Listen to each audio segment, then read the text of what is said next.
ಅಡುಗೆ ಮನೆಗೆ ವಾಸ್ತು ನಿಯಮಗಳನ್ನು ಪಾಲಿಸಬೇಕು ಎಂದು ತಜ್ಞರು ಹೇಳ್ತಾರೆ. ಒಂದು ಮನೆಯಲ್ಲಿ ಎಷ್ಟೇ ಕೋಣೆಗಳಿದ್ರೂ ಅಡುಗೆ ಮನೆ ತುಂಬಾ ವಿಶೇಷವಾದ್ದು. ನಿರ್ದಿಷ್ಟವಾಗಿ ಹೇಳುವುದಾದರೆ ವಾಸ್ತು ಪ್ರಕಾರ ನೀವು ಅಡುಗೆ ಮನೆಯಲ್ಲಿ ಇಡುವ ವಸ್ತುಗಳಿಗೆ ಮಾತ್ರವಲ್ಲ, ಅದರಲ್ಲಿ ಬಳಸುವ ಬಣ್ಣಗಳಿಗೂ ವಿಶೇಷ ಗಮನ ನೀಡಬೇಕು. ವಾಸ್ತು ಪ್ರಕಾರ ಅಡುಗೆ ಮನೆಗೆ ಯಾವ ಪೇಂಟ್ ಉತ್ತಮ ಎಂಬುದನ್ನು ಹೇಳ್ತೀನಿ ಕೇಳಿ. ಮನೆ ಕಟ್ಟುವಾಗ ಅಥವಾ ಅಡುಗೆ ಮನೆಯನ್ನ ಅಲಂಕರಿಸುವಾಗ ದಿಕ್ಕು ಮತ್ತು ಬಣ್ಣವನ್ನ ಮನಸ್ಸಿನಲ್ಲಿಟ್ಕೊಳ್ಬೇಕಾಗತ್ತೆ.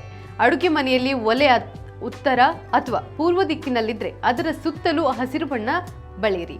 ಅಗ್ಗಿಸ್ಟಿಕೆ ದಕ್ಷಿಣ ಅಥವಾ ನೈಋತ್ಯ ದಿಕ್ಕಿನಲ್ಲಿ ಇರಿಸಿದ್ರೆ ಈ ಗೋಡೆಗೆ ಹಳದಿ ಬಣ್ಣವನ್ನ ಬಳಿಯುವುದು ಪ್ರಯೋಜನಕಾರಿ.